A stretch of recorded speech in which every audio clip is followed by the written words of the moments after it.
Good morning, YouTubers. It's the 31st of December 2015 today, last day of the year, Hogmanay. And I now think that it's cold enough now to do some more winter sowing. So I did promise you that I would show you how to do it. So I'm going to just demonstrate, and hopefully you'll bear with me and understand what it's all about. So first of all, you start with your empty bottle. Now I use, I get these, but I don't drink tap water. I always drink bottled water, and I get these from Asda. And I think they're 5 litre tubs. And I think I demonstrated before how to get the tubs ready. All you do is poke holes in the bottom for drainage and round the side. Then you make a hole sort of at that distance and cut round it. Don't cut it right off, just cut, leave about an inch or so on it, and poke some holes on the top. There we are, there. And you don't need the lid, so we'll take the lid off. Right, so then you fill it with soil, good quality compost. Okay, and I've done that already, just to save time. I've done one here. And there we are, just like that. Just pat it down. Now I'm going to sow some antirrhinum. You can sow these in January, but it says for you to sow them indoors. Well, we don't need to sow them indoors, not with winter sowing, we don't. The variety is rust resistant mix. I'm kicking the camera, sorry about that. Rust resistant mix. And the seeds are very, very tiny, very tiny. Can you see? Very tiny seeds. So I'm just going to scatter them as evenly as I can. I can't really see because the soil's dark and the seeds are dark. But really it doesn't matter. Put a wee bit more in. Plenty seeds.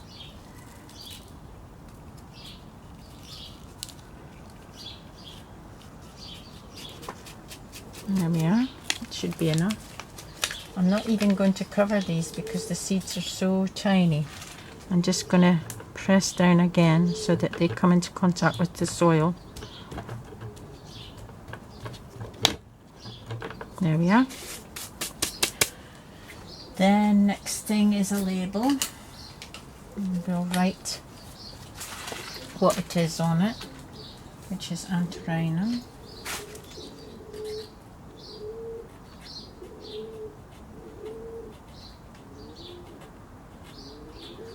And rust resistant.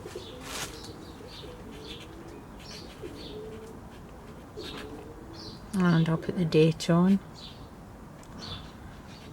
Last day of the year, folks. Right, so that label goes inside. Then we get some duct tape. I keep kicking the camera, I'm sorry folks. Some duct tape, just see if you see this now. And you just put it round where you cut it. It doesn't have to be neat and tidy, although I do like things neat and tidy.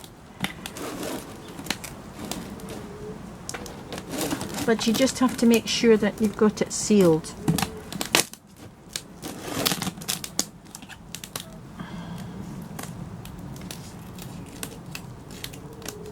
There we are. That's it sealed up. Now, as I say, the lid comes off. And what I do is I cut about just enough to write what you want on it. And then I will write what's in it.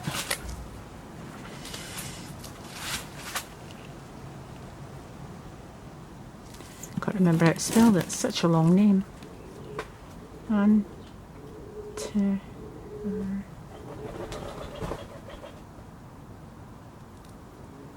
Well, that'll do.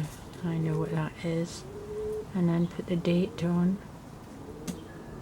And then what I do is I stick the label to the bottom.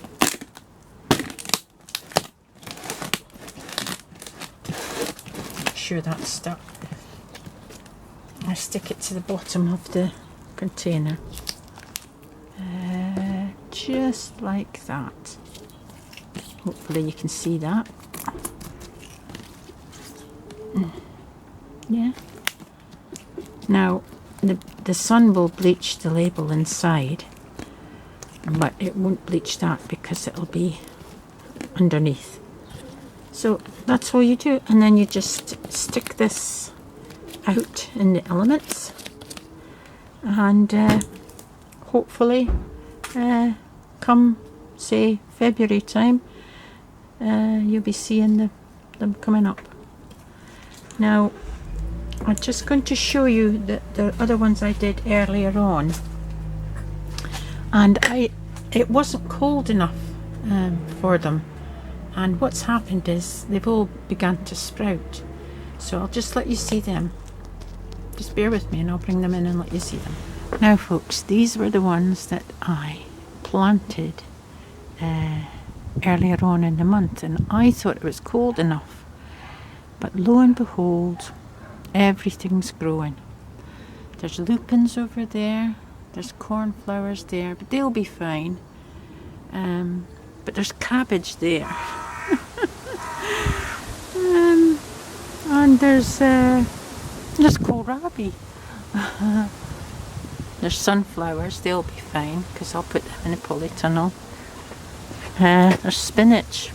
Now, spinach will be fine because spinach is very hardy, so that'll be fine. That's a variety called America. I've even got turnips growing, so they're not going to be any good. And I've got swede growing there, and they're definitely not going to be any good, but it doesn't matter.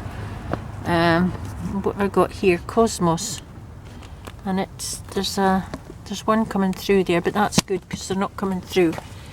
And calendula's there. Oh my goodness. What have I got in there?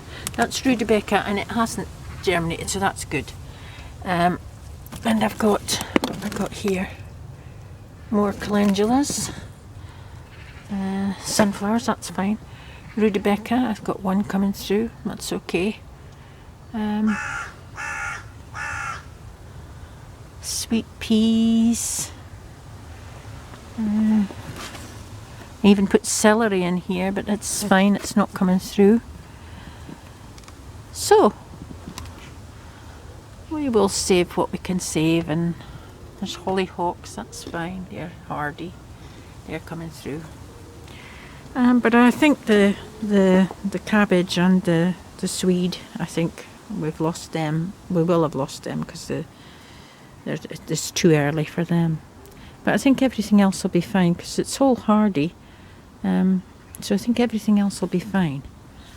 And I'll take you upstairs now and I'll show you how my peppers and my tomatoes are getting on. And just bear with me. Now YouTubers, as promised, I'll show you my peppers. Well, as you can see, what a difference from the last time I filmed them. Amazing, amazing. The types I've got in here now, I will read them out to you. I've got yellow hot wax at the back there. Ring of Fire, which has just started. Remember, I put them in that on the kitchen roll to germinate. I've got chocolate habanero there, which germinated that way. Let me see now. That's another Ring of Fire down there. This one here is a Californian Wonder. This one here is a medium hot chili. This one is a yellow hot wax. That's a cayenne one there. That's jalapenos. Another jalapeno there. Another chocolate habanero there. And this one's a golden wonder. This one at the front, which I think I have already topped it, yes. Now all these ones over here, this big one is a habanero, and I'm just leaving that to flower. But if you'll notice on these ones, if I take it out, you'll probably see it better. Let me see now. Yes, I can show you. Can you see that, folks? It's beginning to flower all over, in fact, but we don't want them to flower just yet. We want them to become bushier and a stronger stem and bushier.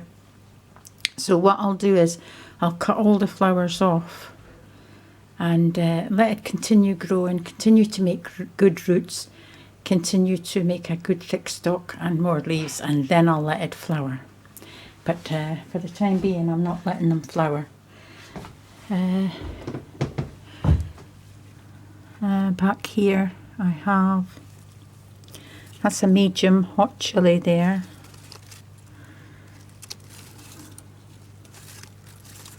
That's a patio sizzle here. Patio sizzle at the back. Sorry about this, it's a bit crowded, and I mean, you can tell I've got far too many peppers, and I do intend to give some of these away. But for the time being, as long as they can fit in here, I'm keeping them in here. Also, what I forgot to tell you about the peppers, and what you have to watch out for, is sometimes you get a pepper that is trying to germinate, like that one there, but it's still got its seed cap on, and sometimes the seed cap sort of sticks to the seedling, and it can't knock it off. Now it is possible that you can get it off, but you've got to be very, very careful, very gentle. If it doesn't come off, then obviously the plant will die. But you've got to be very careful taking it off. And that is a Joe's long. So I'm going to need to give it a helping hand, because it's been like that for a few days. So I'll give it a helping hand and see if I can get the top off. The other thing I wanted to show you was the temperature. Temperature in here is a steady 25-ish, 26 maybe. I don't know if you can see that. It's been like that for a long time, even with the front on. You know, the reflecting stuff on the front. It's usually about 26 or 27, which is fine for these peppers. They do like it warm, but obviously not too warm. But I must be doing something right, because they are so healthy. Healthiest peppers I've had for a long time. Yeah. Anyway, I'll show you the ones through on the windowsill. Now, folks, these are my tomatoes, and they are getting quite tall, so I won't be able to have them in here for too much longer. But I have an idea, being that you can plant tomatoes basically right up their stem. What I'm going to do is, and it was a good tip that I was given, what you do is you get your tomato, okay, and let me just turn around quickly. You get your tomato and you want to bury it, say, up to here. So what you do is you lay it on its side, like so, under the lights, lay it on its side like that. And then what you'll find is that it will start to curve round up towards the light, which will give it a bend. Okay, and so all you do is you get your big pot, and you, because this will now be facing up this way, you bury all this in the big pot, and it makes it easier so you don't break the trunk of the tomato. It's about, I'd say, yeah, 8 inches tall, I think. So if I do it that way, that'll be okay. I really have far too many. I'll show you the other ones that I've got through on the windowsill. I've also got onions in here. I'm just doing 2 types this year. I'm not doing, because I've still got loads from last year, so I'm not going to do too many. I'm just dedicating one bed in the allotment for them. And I'll show you the ones that I've got through on the windowsill as well. I need to get rid of some of these tomatoes though. I've got far too many. Now folks, these are the ones that I've got through on a south facing windowsill. And I did try to rig up some daylight LED lights to help them. But I can't get them to stick to the windows, so I just left them down there. Anyway, it does add a bit of extra light to them. And they're alright. They're not going too leggy. I thought they might go very leggy, but they're not. They seem to be okay.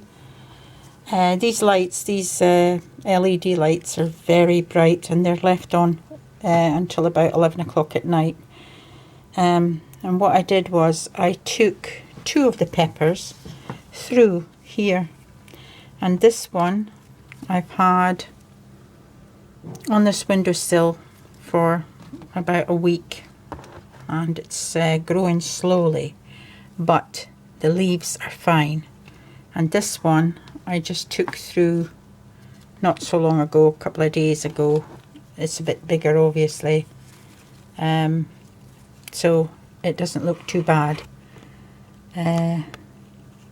What I'm trying out in this jugs here is I put a cutting of Scotch bonnet pepper, just cut it off and stuck it in there to see what happens, see if it'll root or not. And I put a couple of sprigs of tomato leaves in there as well, and see if that will sprout. Should do, because you know, they sprout their roots all the way up the stem, so should do. I'm maybe not doing it right, but I'm not bothered. It's only a small experiment, and I don't really care if it works or not really. As you can see, this tomato here is quite leggy, very tall it is, and that is a sun gold one, so that might be one of the ones that I get rid of. When they get too tall for the light box, what I'm going to do is I'm going to rig up some proper lights on the windowsill and put them all on the windowsill, because they can grow. I mean, the windowsill is about, I would say, 4 foot tall, so they've got plenty of growing room there, definitely. So that was just a quick update, folks, and I'd like to wish you all a good Hogmanay. Don't drink too much, but enjoy yourself, and I'll see you after the new year. Bye for now.